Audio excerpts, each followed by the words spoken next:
Seryoso ba kayong pumasok dyan? Tanong ni Catherine.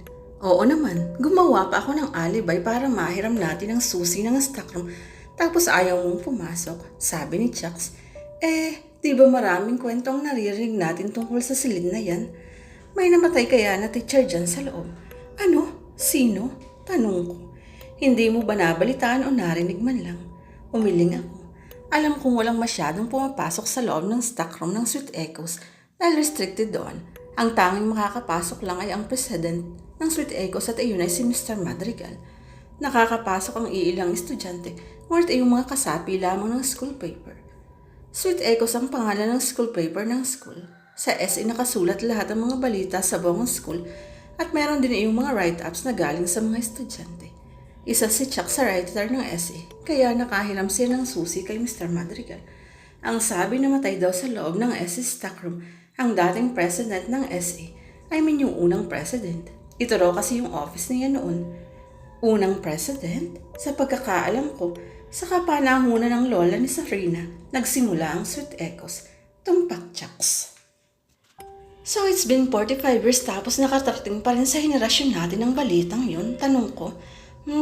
Kung tama ang pagkakaalala ko, na-feature sa Sweet Echoes noong first year tayo, ang first president ng SE kung hindi ako nagkakamali, si Ate Mabel ang sumulat nun. That was 3 years ago. Paliwanag ni Chuck habang binubuksan ng stockroom. Sige, tatandaan ko yan. Baka makatulong din sa atin ang information na yan. Hindi ko kasi nabalitaan yan. Dahil ang freshman pa lang tayo nang isulat pala yan, sabi ni Sarina. Ako rin, sagot ko. Pumasok na kayo, sabi ni Chuck at niluwagan ang pagkakabukas ng pinto. Pumasok kaming 5 sa loob. Ginala ko ang paningin sa paligid. Ito ang unang beses kung pumasok dito sa stockroom ng SE. Hindi kasi ako sapi ng SE kaya sa loob ng 4 na taon ko rito, yun pa lang ako nakapasok. Maraming mga nakasalansan na newspaper. Iyong iba naninilaw na dahil sa kalumaan. Amoy papel ang loob ng silid obviously. May malaking mesa na pahaba sa gitna at may mga upuan. Malamang dito chinecheck ang mga write-ups at ini-edit minsan. May takita rin akong printer at computer. May typewriter din. May isang maliit na lakar sa tabi ng mga nakatambak na newspaper na kinakalawang na iyon. Mga sira na siguro ang mga gamit na iyon. Grabe ang daming news at articles dito. Sabi ni Marge na nagbubuklat na ng newspaper.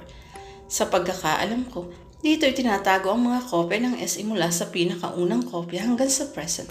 Talaga, Chucks? Oo, kapag hindi nauubos ang prints ng SE, dito tinatambak. Pero ang daming kopya naman yata nito, sabi ni Catherine. Sa isang taon kasi naglalabas ang SE ng mga 3 hanggang 5 gawa. Depende sa okasyon. Isa pa kapag natatapos ng mabasa ng mga estudyante, iniiwan lang nila sa library o di kaya ay sa classroom nila, kaya di napupunta ang lahat sa naiiwang kopya. Kung ganon, medyo mahihirapan tayo rito sa paghahanap. Sigurado ka bang may kopya kada taon dito, Chucks? Tanong ko. Yes, I think. Guys, tingnan nyo to. Tawag ni Sarina habang hawak ang isang kopya. Lumapit kaming lahat sa kanya at nakibasa. Iyan ang sinasabi kong article ni Ate Mabel noong 4th year siya, sabi ni Chucks. Sandali doon tayo sa table. Hindi ko yata nabasa ito nun sabi ni Sarina. Kahit ako rin hindi ko nabasa. Hindi naman kasi ako interesado rito dati. Sagot ko. Bago kayo magpatuloy sa pagbabasa nitong article ko, may isa akong katanungan sa inyo. Kayo ba ay naniniwala sa multo o isang kalokohan lamang ang tingin niyo rito? Kung sasabihin kong naniniwala ako, maniniwala rin ba kayo? Read this slowly and let's find out. Malakas na basa ni Sarina sa article ni Mabel. Hindi ako naniniwala kung sasabihin mo sa akin isa ka sa mga hindi nakakaramdam ng malamig na ihip ng hangin sa gitna ng kasikatan ng araw. Hindi ako naniniwalang hindi ka nakaramdam ng pananayong ng balahibo sa batok habang nakaupo sa isang mga silya sa library. Patuloy ni Sarina sa pagbabasa at sumulyap sa akin.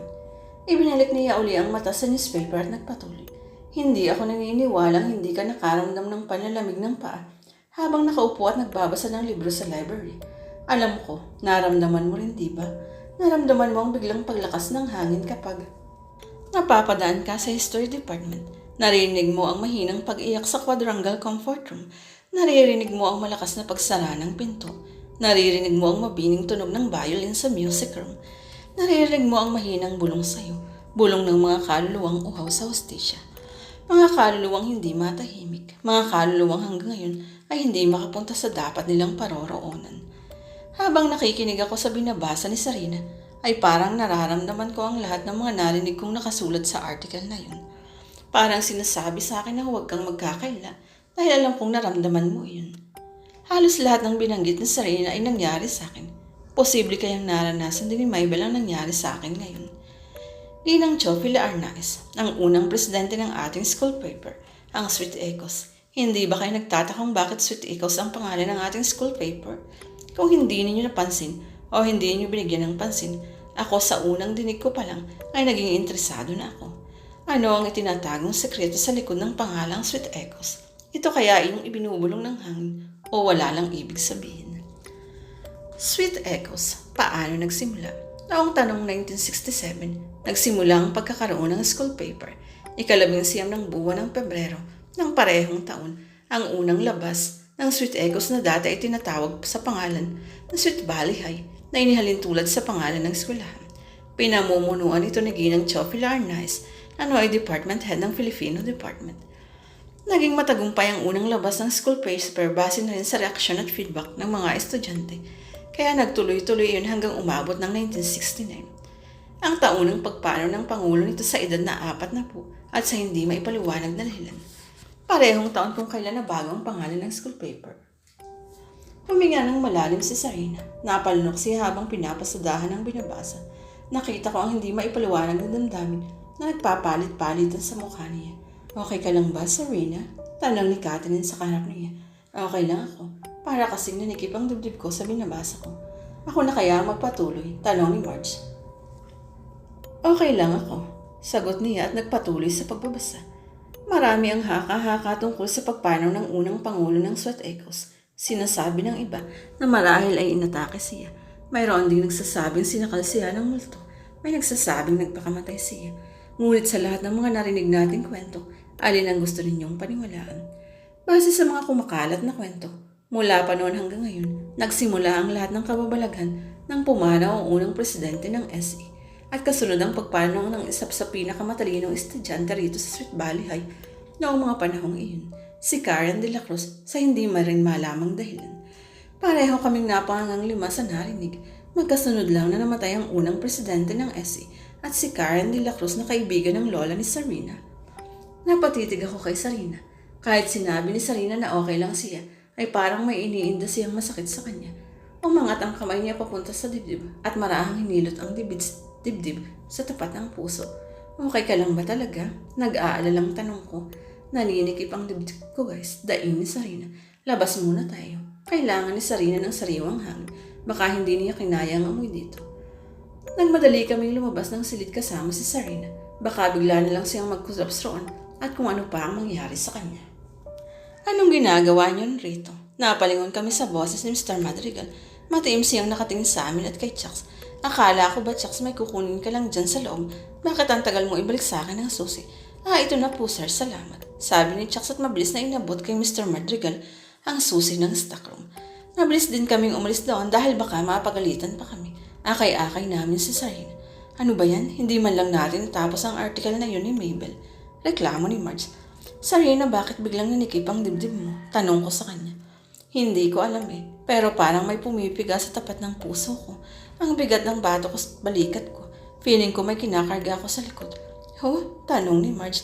Sayang hindi tayo nakakuha ng kopya. Dapat kasi inuna muna natin kinuha ang mga kopya bago nagbasa itong si Sarina Yun tuloy. Ang mabuti pa siguro, kitain natin si Mabel. Siya ang nagsulat ng diba? Siya na lang kaya ang kausapin natin. Chucks, kilala mo naman siya, diba? Napakamot ng ulo si Chucks sa pagtatakaw. Bakit? Nakalimutan kong sabihin, wala na si Ate Mabel. Anong ibig mong sabihin na wala na? Saan nagpunta? Tanong ni Catherine. I mean, patay na siya. Namatay siya week after matapos niyang isulat ang article.